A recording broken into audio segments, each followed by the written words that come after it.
high producers can't not produce. It doesn't work for us. We get harder on ourselves than you could ever be on us.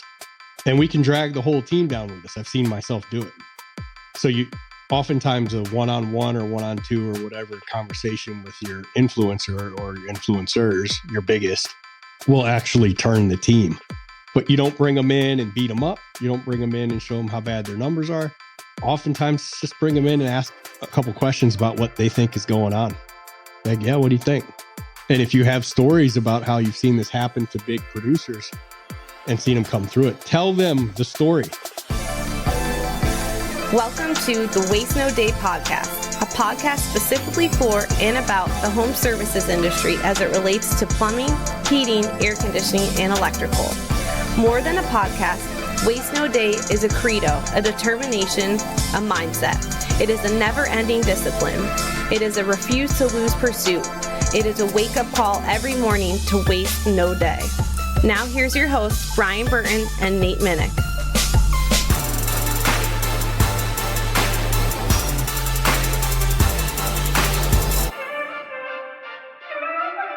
Hey, welcome to another episode of the Waste No Day podcast. Your host, Nate and Brian, hanging out with you and looking forward to another great listener-based episode. That's right. We are excited to bring to you another one of the renditions where we put you in your own passenger seat and we answer questions that you have given us through the very popular, very exclusive Waste No Day Facebook group. So we're super excited to do this. Got good feedback on the last episode that we did. And we thank you for that. And we're looking forward to doing it again. But of course, before we do, we're going to spend a little bit of time and introduction for you and start off with a quote from Brian. A man who dares to waste 1 hour of time has not discovered the value of life. Charles Darwin. Oh, out of all the people who was going to say that, that was not going to be the guy that I would thought authored that quote. That's what we'll call an objection on wasting time. And Bertrand Russell had the rebuttal, which is the time you enjoy wasting is not wasted time at all. Okay. Yeah. I mean, intentionality behind every minute, right? Yeah, for real. You can make the case for both being as true as the other. Because like we went to Pine Top with Andrew Dobbins and his family and some other cool families that we got to hang out with and did some people tried to snowboard. There was no snow up there, so they like pumped it in, and on an Indian reservation it just becomes like packed down ice to snowboard on. Yeah, yikes. And these maniacs were trying to do it, but we were like, during the day you go to the mountain, you do some sledding or snowboarding or skiing or whatever, and then in the evenings we do dinner, and like everybody hangs out and plays board games and like watch a movie or a football game or whatever. And I don't know, it's like 5-6 families, kids are just having a ball, and nothing real is getting accomplished, so to speak, you know? Like there's just a lot of hanging out, and at any moment everybody's talking, but half the team can be on like phones screwing around on social or whatever. And you're like, yeah, no, this time isn't quote unquote useful, but not a minute felt wasted. Right. Yeah. And I think that all of us human beings need to have these outlets where we're doing something that feels like wasting time. I'll say one in particular. My twin brother and I were pulled out of school for a year, and I mean, for lack of a better word, babysat my great grandfather until he passed away. He had like dementia and Alzheimer's and didn't know who we were most days.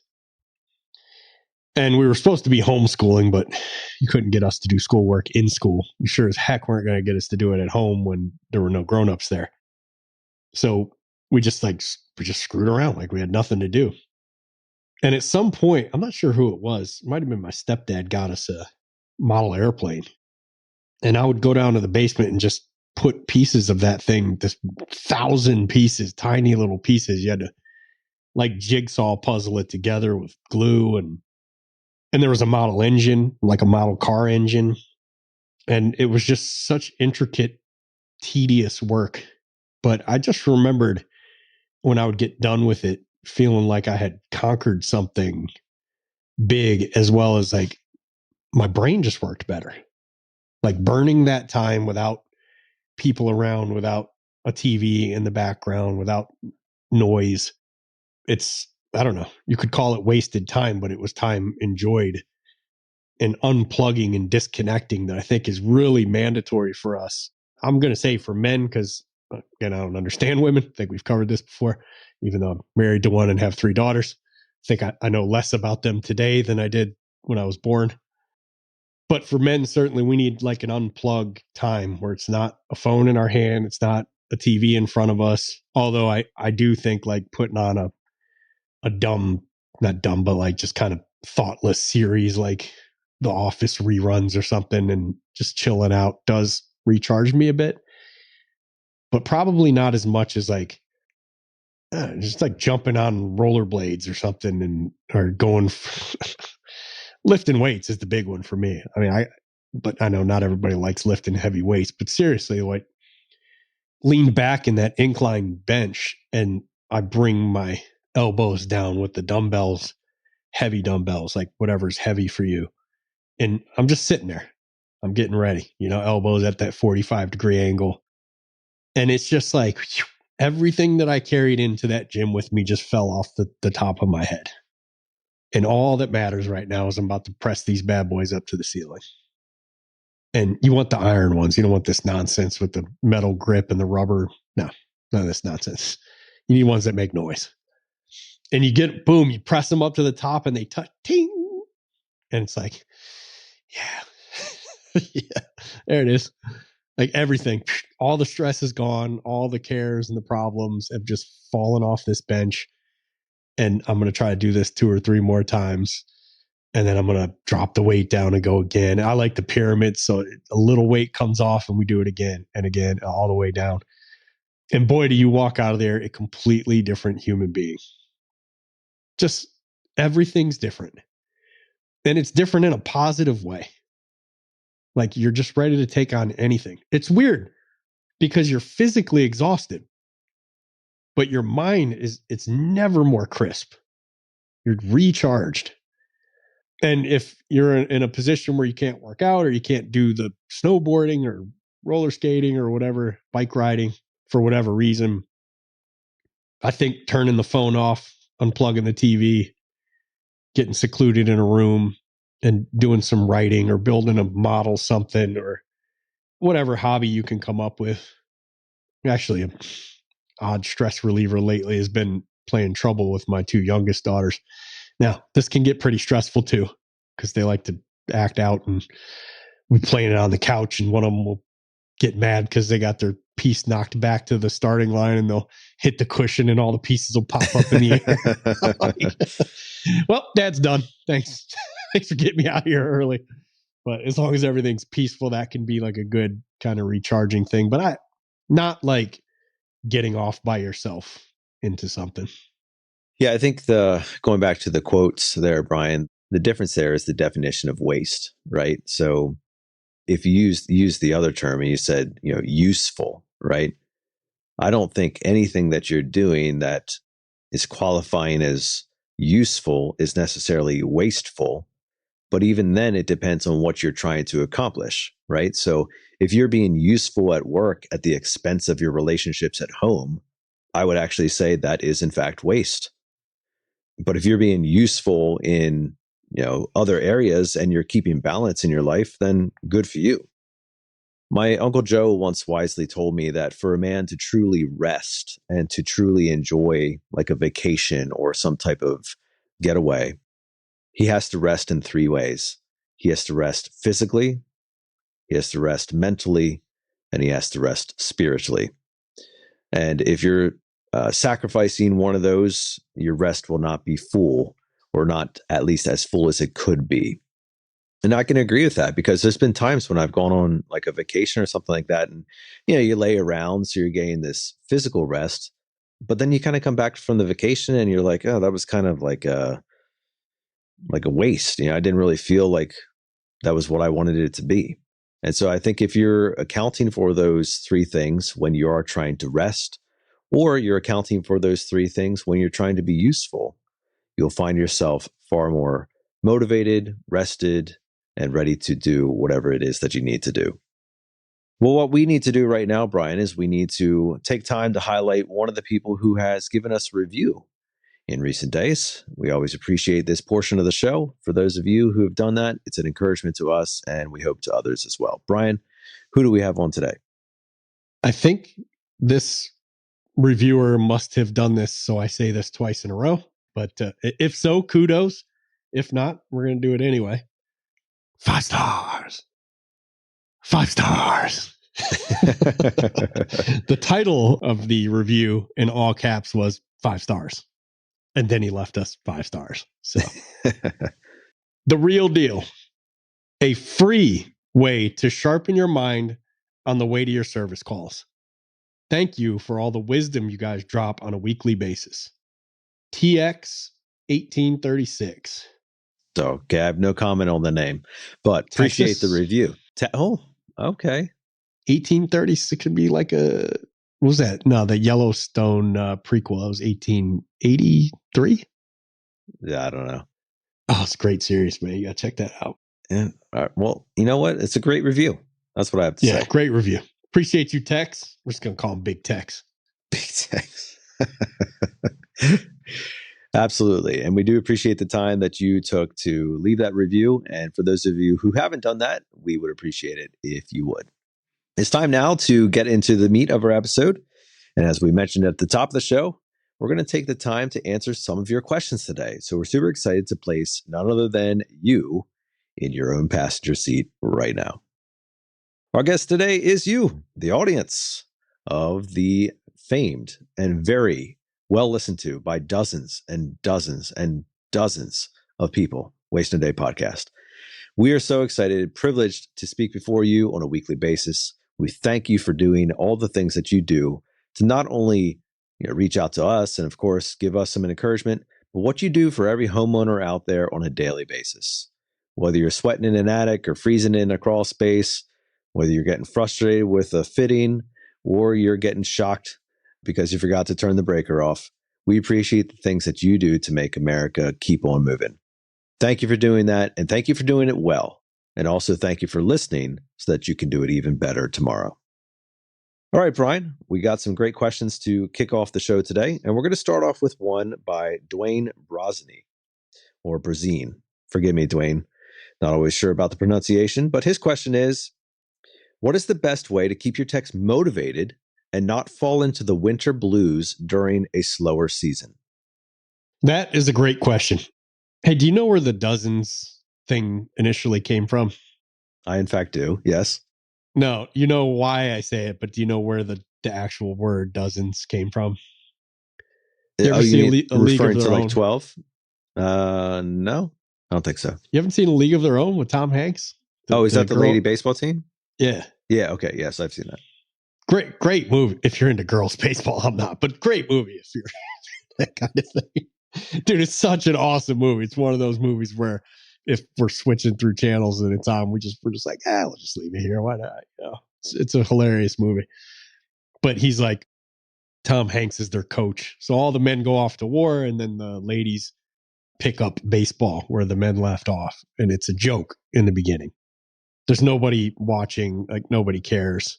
And Tom Hanks is a coach, but he's like an alcoholic and doesn't care about this at all. He's just fulfilling the requirements of his contract by being there. And he's walking up and he's like, all right, let's go, ladies. Dozens of people came to watch. We were getting ready to go do an episode at one point, and I just said, all right, let's go, Nate. Dozens of people are waiting for us to record this. And then, the J-Dub thing. J-Dub was saying on the beginning of his podcast to all the thousands and thousands of fans listening. And then we just started saying to all the dozens and dozens of our fans listening. We appreciate you, Dozens Club. Thank you. So, great question. And again, I hate to be this guy to give one of these seeming sarcasm answers, but this is legit. How do I keep my team from getting the winter blues? We recently got there and then came through it pretty quickly. Well, I have to keep myself from falling into the winter blues. Because remember the Titans. Remember the Titans. Attitude reflect leadership. Is there anything more true in business, in teams, in sports? Like, you'll have sour apples here and there or whatever, depending on how long you put up with them. But the general attitude of the team is a direct reflection of the general attitude of leadership. So I want strong, positive, uplifting only, gung-ho leaders around my team. That's it. If you decide not to hold yourself to that level and your team starts dropping, it's your fault. It's my fault. So whenever our numbers are sagging, my conversation with myself or my authority or whomever, my wife sometimes, is not, these guys got to get their heads out of their butts. It's, I have to figure out what we're doing wrong. I have to figure it out. Because not one single person on my team or any team I've been on starts lacing up their work boots and says, I'm going to go out there and make as little money as possible today. It's never happened. So if I know they're not doing it on purpose, there's something they don't see. And it's my job to go see it.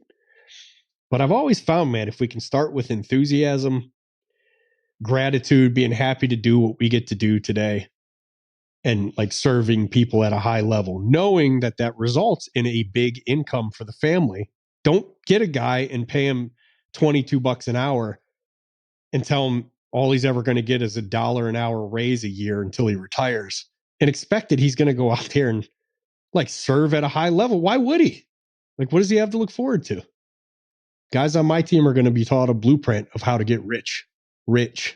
So go out there and serve at a high level so you earn this opportunity.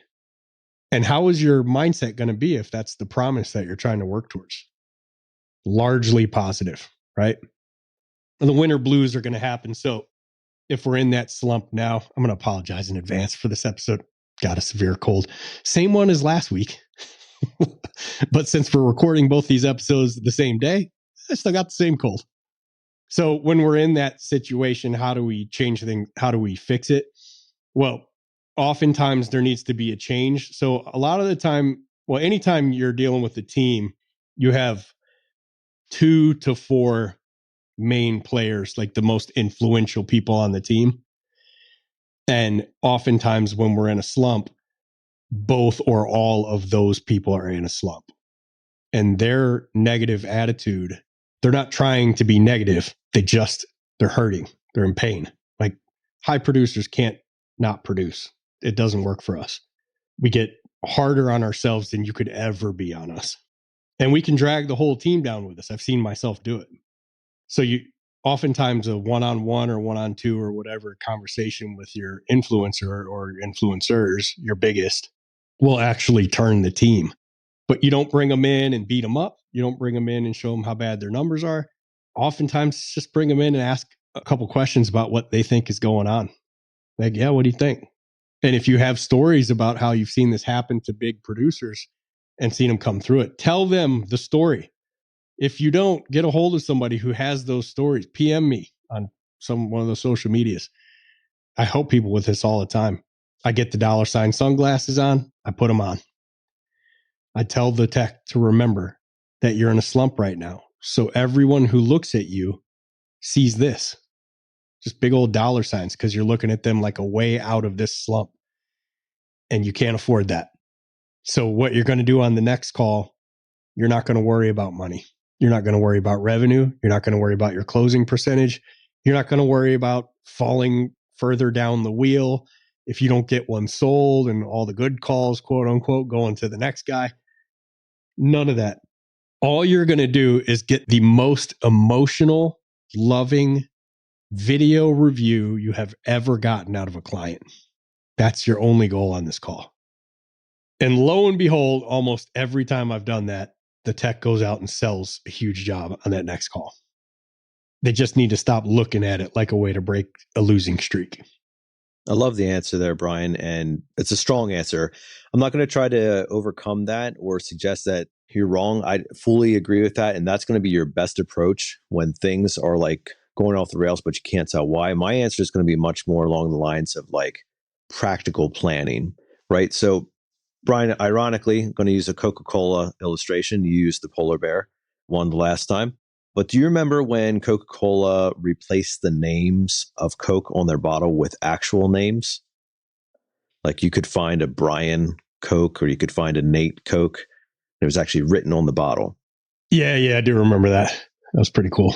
Yeah, it is cool. And it was called their Share a Coke campaign. Well, the reason they did that was because they had a period where soda consumption was declining. And so what they chose to do is they chose to make a product more relevant and engaging, and they managed to reinvigorate interest and boost sales. And the reason I bring that up is because I think there's times in the year when you naturally know, like you can predictively say, this is our worst month of the year, or this is the toughest attitude month of the year. And my suggestion to you would be to see that coming and plan accordingly. So let's just take February or August or whatever it is in your trade specifically. And say, okay, this is the worst month of the year. Sales are slumping, calls are down, which means guys are kind of bummed out, paychecks are lower, whatever it is in your industry that makes that a bad month. Okay, well, turn that on its head and find a way to reinvigorate your team. Find a way to share a Coke or create a Share a Coke campaign that is relevant to your market. And that might be something that's internal, meaning that you do like some type of fun activities for the guys, maybe take one day a week and do like a game show or something like that, just to kind of get people a little bit more amped up, a little more excited about coming to work, a little bit remembering about, yeah, I do love working here. That's right. This is a great place to be. Or it could be something more oriented. Let me just interject there before we get too far on that. That's not the answer to the question.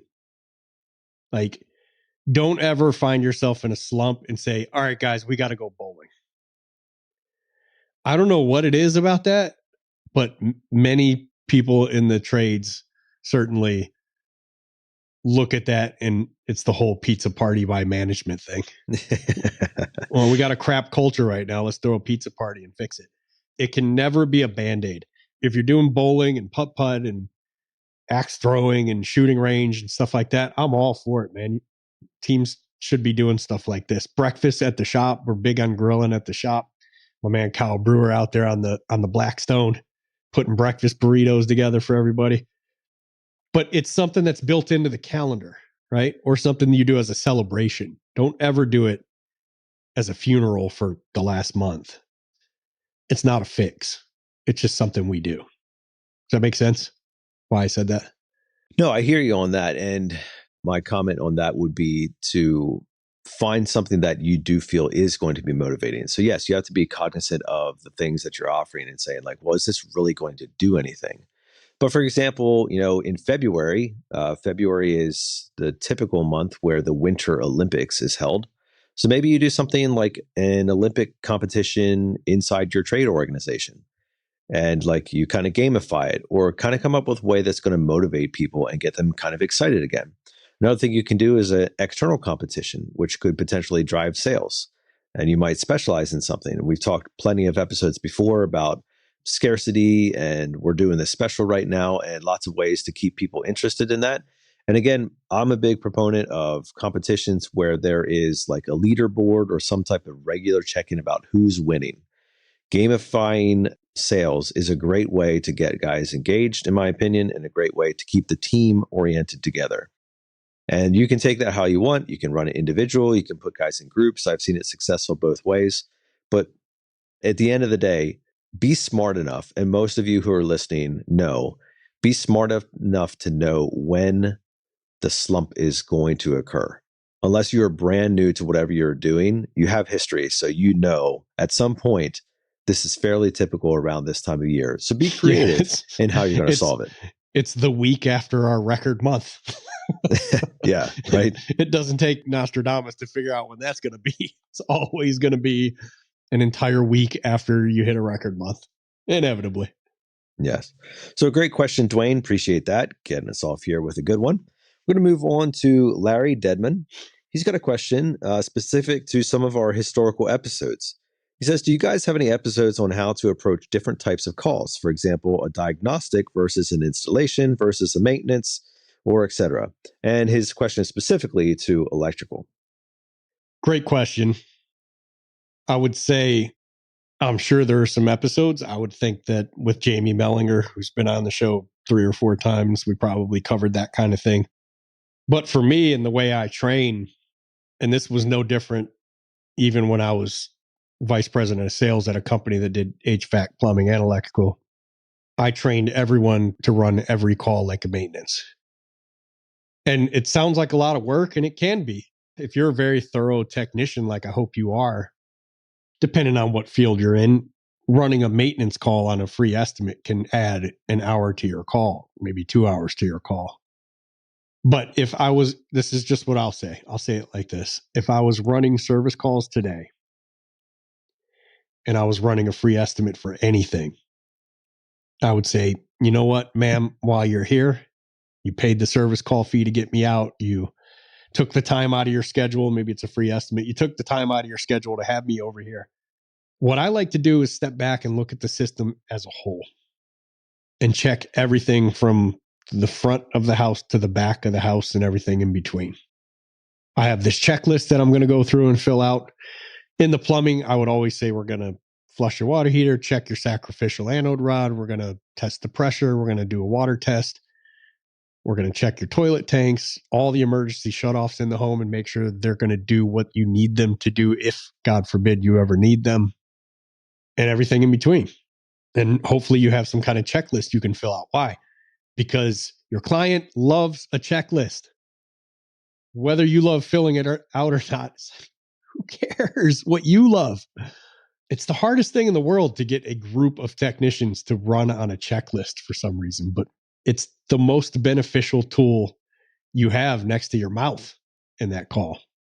For a client to see that you're going through this 40-point checklist on their system and you're only there for a free estimate, you might not get the estimate. You might not get it. Somebody else might come in cheaper and they're moving and all they cared about was getting it done as cheap as possible. But how are they going to remember you versus the guy that walked in with blinders on and just looked at the one part and gave him an estimate and got out of there as fast as possible? Like, you're a pro. You look like a pro. And chances are, if they're moving close, they're going to have you out to the other house. But more times than not, you're not even dealing with that. You're dealing with somebody that cares that their system's running as efficiently and safely as possible. And you checked every piece of the and component of the system. So best answer for me is I would run every call like it was a maintenance. I would turn it into a maintenance call. I did that in a truck. I was religious about that. I changed anode rods on calls where I showed up for a toilet stoppage. I was flushing the water heater and pulling the sacrificial rod, changing anode rods, putting pressure regulators on, installing water treatment, like you name it. I was going through every part of the plumbing system. I'm not touching anything unless I'm checking everything. So good answer there, Brian. A great question, and I appreciate what you're looking for there. I'm trying to think if we've ever done a show specific to that. I don't think so, but you want to just role play how to get into it real quick? Sure. Let's say we'll save the I do this on every call, blah, blah, blah, blah, blah. Just say, let me show you to the, you pick what industry it is. And you want me to be the consumer? Yep. Okay. Consumer, I like that. I thought we were giving an estimate. Hey, Brian. So yeah, I just want to kind of show you what we're doing here, what we're dealing with. Pretty frustrated about this, but there's, as you can see in the ceiling here, we got water coming through. Not sure where it's coming from. I tried to turn some stuff off, but no luck. Yeah. Oh man, sorry about that. What a horrible way to spend a Tuesday morning. Yeah, I agree. All right. Well, why don't I do this? When's the last time you had the full plumbing system inspection? What would that be? Exactly what it sounds like. You should have the entire system checked at least once a year. Would that help stop what's coming through my ceiling right now? Unless you tell me to, I'm not leaving without fixing that thing. Okay. Well, I guess the answer is never. I'm not aware that we've ever done anything like that. Let's go ahead and start at the main shutoff valve. You want to just bring me over to that real quick? And we just go from there. Go from there. Yep. And if I say start at the main shutoff valve, I get any pushback. And this job, obviously, you're not going to get any pushback. But for plumbers, if they say the shutoff valve, it's just this toilet right here is not flushing because it's clogged. because my son flushed a toy fire engine down it. And you go, you know what? I'm all knees and elbows. Just in case, I like to know where to go to shut the main off, just in case. You want to bring me over there real quick? And you just start walking, and they'll walk you to it. Actually, yeah, I love that. Most of the time, they don't even know where it is. So that's the fun part, too. Yeah, and I think in electrical, I mean, almost every call needs to access the panel, right? I mean, every call. Like, absolutely. So great question, Larry. Hope that you enjoyed that response. If you're looking for a little bit more content on that, check out Jamie Mellinger's episodes from August 22nd, 2022 and August 29, 2022, where he breaks down how he runs an electrical inspection. Also, another great episode that we've done with one of our fan favorites, Mr. Logan Altman. He talked about running a call like a $3 million electrician, and that was on April 25th of 2022. Hope that's helpful for you, Larry. Every electrician's favorite Waste No Day episode. There you go.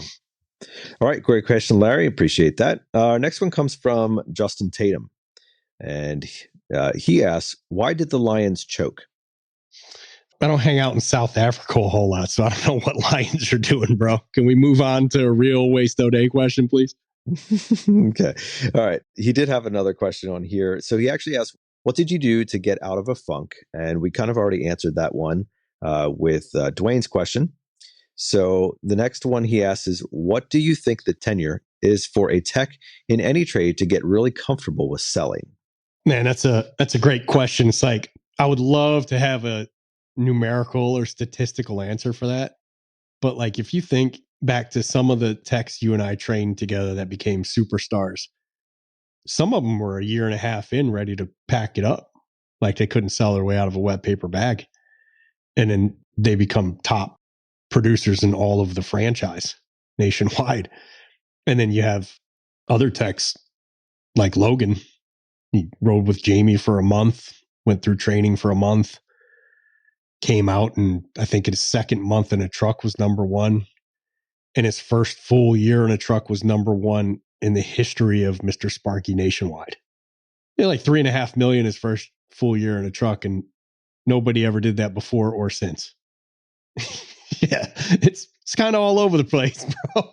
Some people, and I would think that Justin Tatum is one of these people. He's a sales trainer for A1 Garage Door. You know him because he was on the show several weeks ago.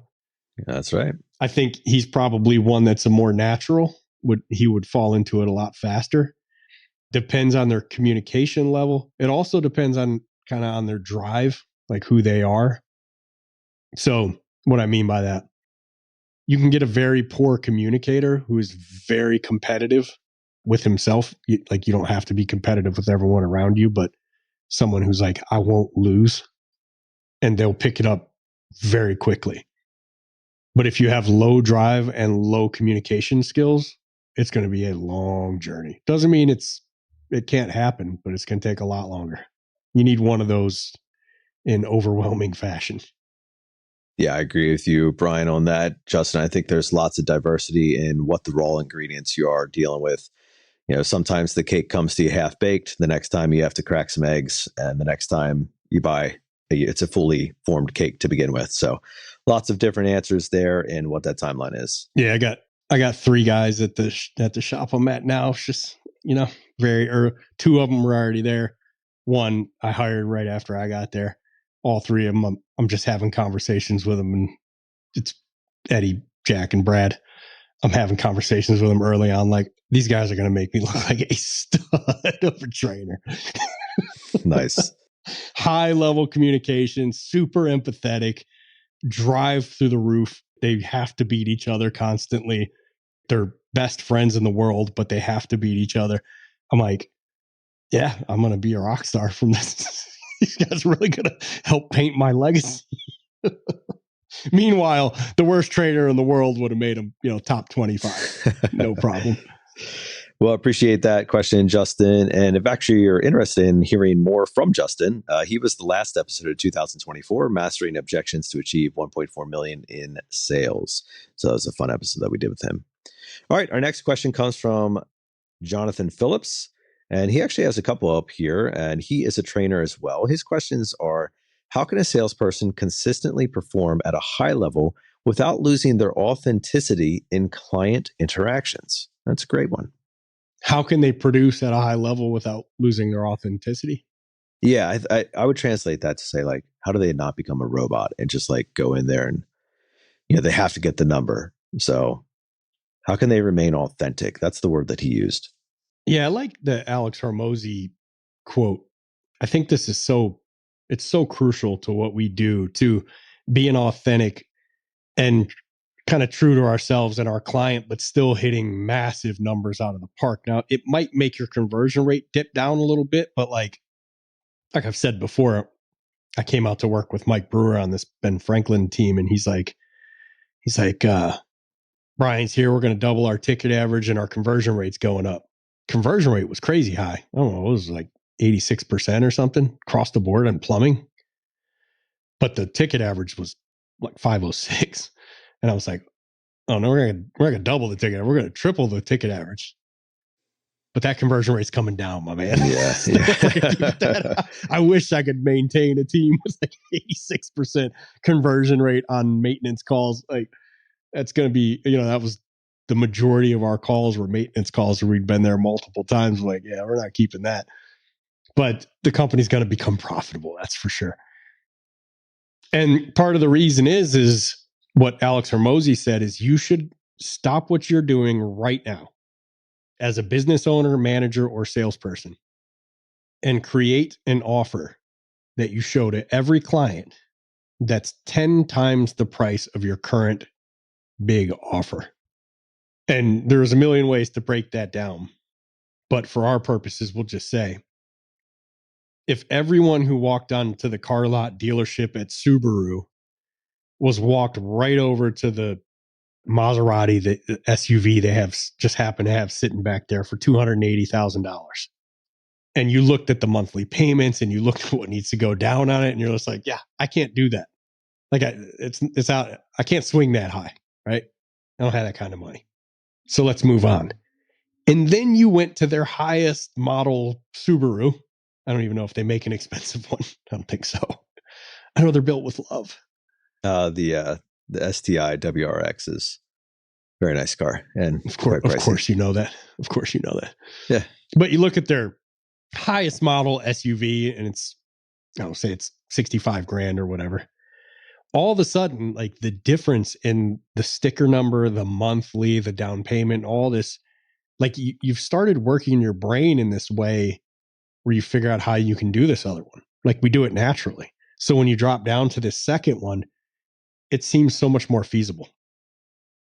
It works. Occasionally people will look at your price and go, is that the sticker shock price? Well, these are typically baby boomer generation who have been in sales before and understand the concept of sticker shock, where you shock them with this massive offer. And then when you show them an actual big offer, it seems way more reasonable. And most of the time people will go with it. This is extremely effective. Also, every now and then, somebody's going to look at that big offer and go, give me one of those. Like as fast as you can say it. It will blow your socks off. So we increased, one of the first things we did was built these huge packages and started presenting these big packages. And we did it in Lancaster as well. And all of a sudden, we're moving them like hotcakes. The first package is $34,000 and has this monthly. And then the second one is half that with half the monthly. And you can't believe how many of the 15,000 packages you sell, when before the biggest package you ever presented was 5,800. Right. So a way to do it be authentic and still be yourself is like always present this massive package to everyone. And don't freaking prejudge the client and think that you're omniscient when it comes to their finances because they don't drive a car you think is nice. Present everything to everybody. That's a scumbag move. And if their socks are blown off, then all right, move it aside. Like, this ain't the only package we have. You show them the options. But I believe that Alex Hormozi said the first thing they do when they partner with a business is take their biggest offer and make a 5 to 10x version of it. They just add more products and services until it's 5 to 10 times the price. And they say, now you present this to everyone first. and they watch these businesses explode every single time. So I believe doing that and occasionally getting that package sold will allow you to be genuine, not change a whole lot, not get robotic, but keep your ticket average sky high. Great answer, Brian. And Jonathan actually has another question where he says, how do you balance teaching structured sales techniques with empowering salespeople to adapt and personalize their own style? Great question, JP. So guys in Phoenix can attest to for sure. I have the structure. I have the GoPro selling system that I created and actually had some guys in Lancaster, Sam Miles in particular, help build the actual GoPro acronym out of my presentation. Who's now one of our trainers. Shout out, Mr. Sam. Yeah, my man. We got to get him on here, by the way. Great story. We do. So the structure is built. If you come to boot camp, you get to see that structure and you get it in a workbook, and you get to, what you do is you take this structure, and in that course, you build your own personalized presentation inside the metrics of the structure. So you're still going to roll the ball. You're still going to hit the pins. As a technician that I'm training, all I'm going to do is put the bumpers up. I mean, that's it. You can't detail script a presentation for somebody and expect them to be successful. Whoever's creating that presentation is the personality that presentation is perfect for. That's the problem with a script. So I'm not a big fan of them. I think everyone should learn some version of a scripted presentation in the beginning and then have all the freedom in the world to make it their own. Yeah, I agree with you there, Brian. The way that we would train things would be, hey, these are the essentials of what you need to do. Like, these are the non-negotiables. These are the bones of the skeleton. Flesh it out as it feels good for your personality and the dynamics of the call. But don't second guess whether you need something like an upfront contract, or don't start cutting out the fact that you need to have a buying question as part of your presentation, right? So those are essentials. They cannot be eliminated, but there's lots of other dynamics that can occur in different ways on the call, and we do allow room for that. Good question, Jonathan. Appreciate you giving us some things to think about there. Well, Roger Hellinger or Heiliger would like to know, Brian, who cuts your hair? I don't know why. I wonder if it's because of the post I recently made, but I recently made a post of myself in the barber's chair with my barber. Yeah, it's barber. I don't do it myself if that's what he's asking. All right. Well, appreciate that, Roger. Another kind of lighthearted one. His name's, I can't think of the name of the freaking store. It's a brand new store in the Scottsdale Quarter. Refined Barbers, I believe. Refined Barbers. His name's Josh. But yeah, swing by, check him out if you're in the Scottsdale area.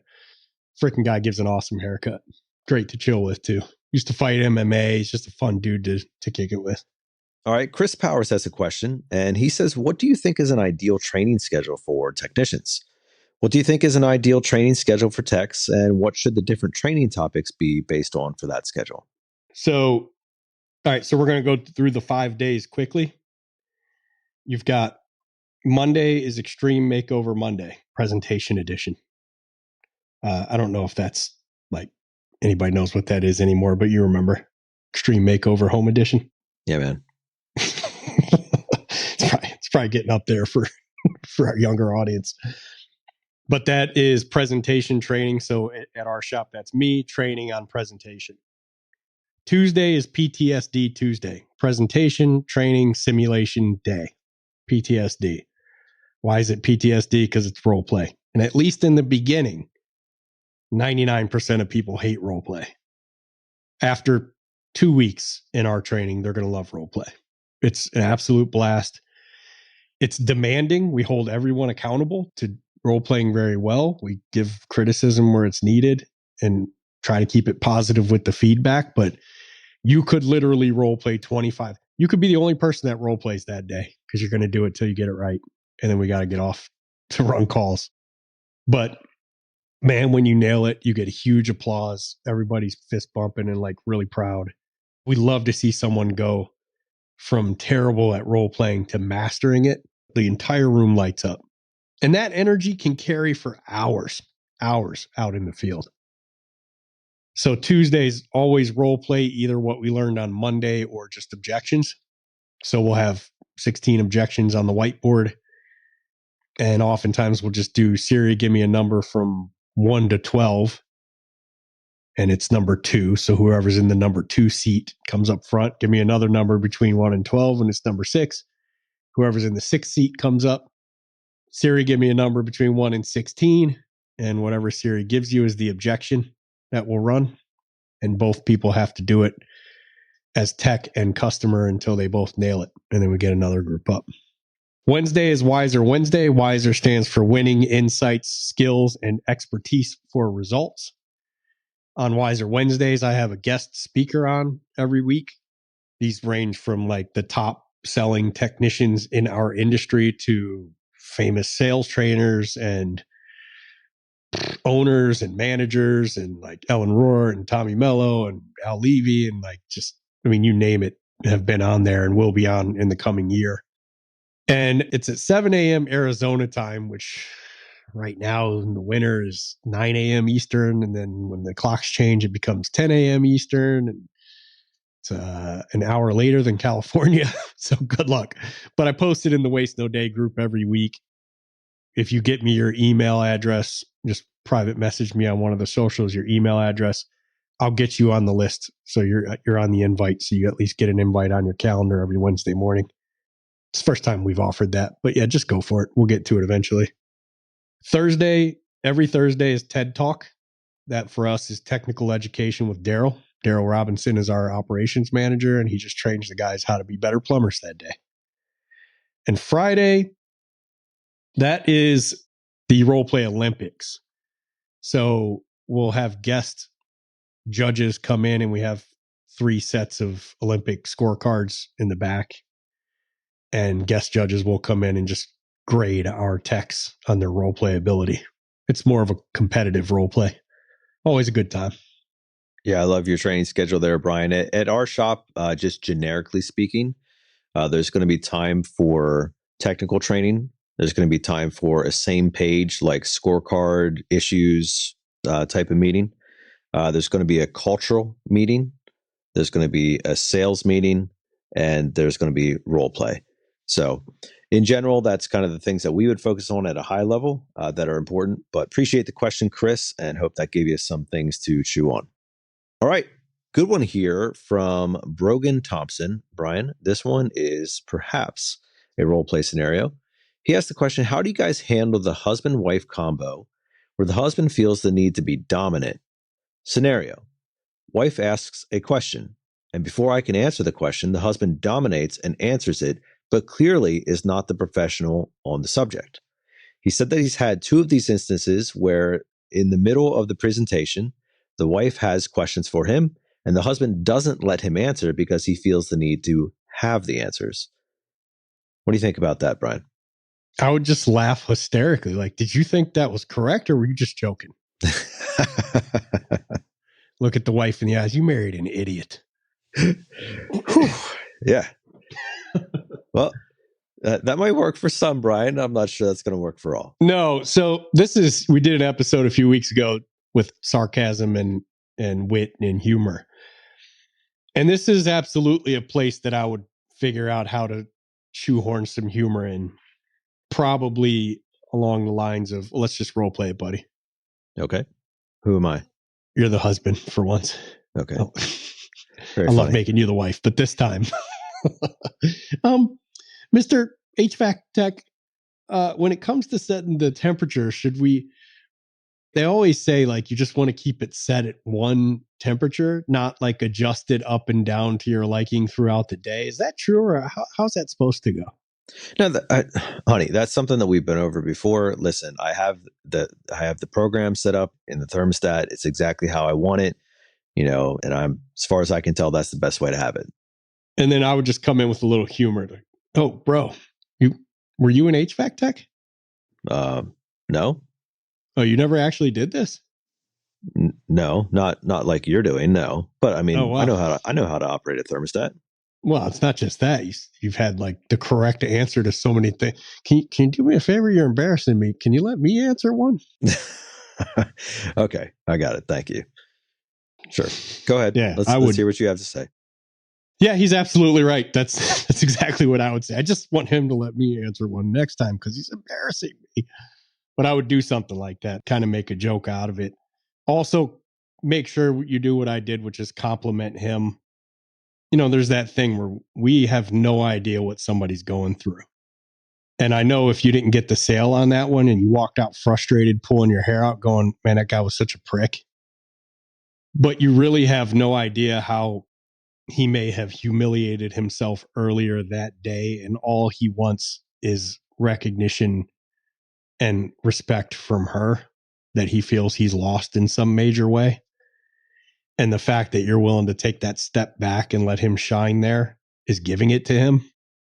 And you may never find out that that's what happened. And you might not even get the sale, but try to just walk away thinking like that's what happened. You know, like flip it to a positive and count it as a win. Now, if the stuff he's saying is complete rubbish, then you're going to have to correct it. But I would still compliment him on his assertiveness when it comes to answering these questions. Like, you seem like a guy who's really interested in this stuff. I'm excited to give you a bit of an education. Would you be opposed to me weighing in here? Right. And at that point, you know, either you continue to deal with the total knucklehead who's like, no, I don't really need you, in which case that's a different conversation. Or you're going to have broken through and you have the guy who says, sure, yeah, what do you think?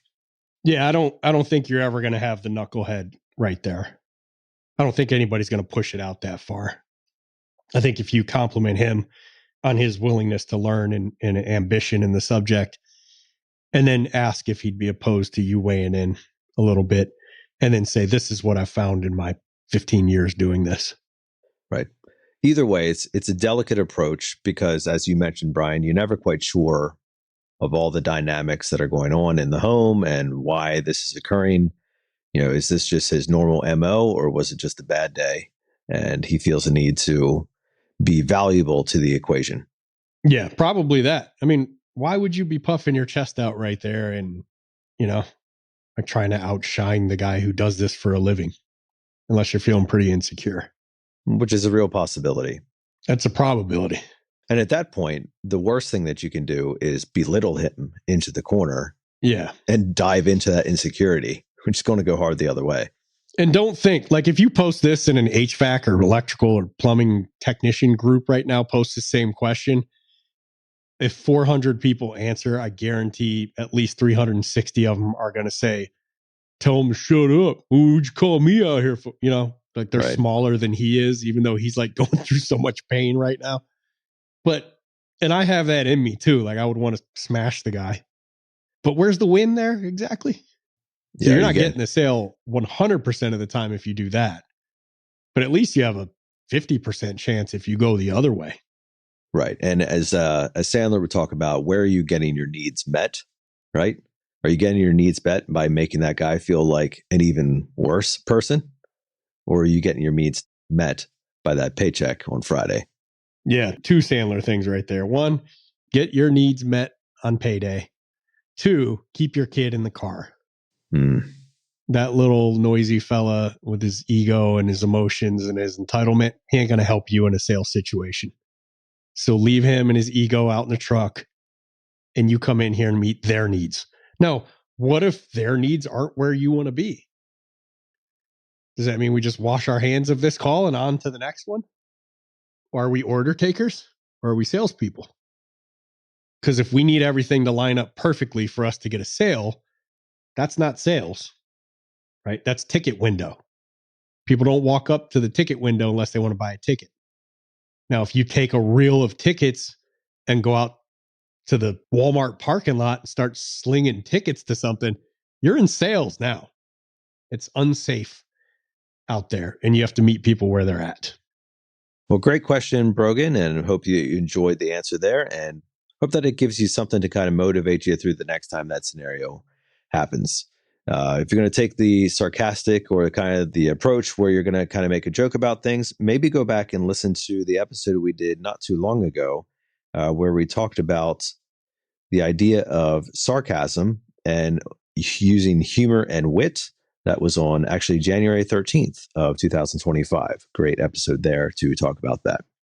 Well, that concludes this episode. This was great, Brian, to hear from some of our listeners and answer some of their questions. We hope that you found it beneficial.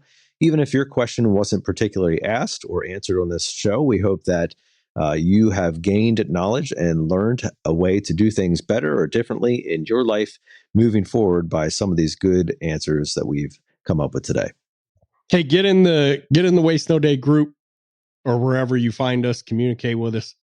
If you like this Q&A segment, this two-parter that we did here, and you want to hear more of this, and you want to get questions answered in more real time like this, let us know. So we don't ask for direct feedback on episodes, but on this one, let us know what you think about this. We're considering adding it into the rotation to a regular thing. And depending on how the downloads go and all that, we may do it either way. But we'd love some feedback on this one if you could take a minute. Absolutely. Well, one thing that you should take a minute in doing is making sure that you're sharing these episodes around if you find them valuable. We'd love to get our show and the content here farther spread out into the network of the home services industry. And so if you're finding this to be valuable, we'd sure love for you to let other people know about it. And like Brian said, let us know too, because we always appreciate that feedback. And now we're going to close off the episode as we typically do. And it's great one to focus on, especially for this time of the year. And maybe you need some motivation, but choose, and I do mean choose, to wake up each and every morning and waste no day.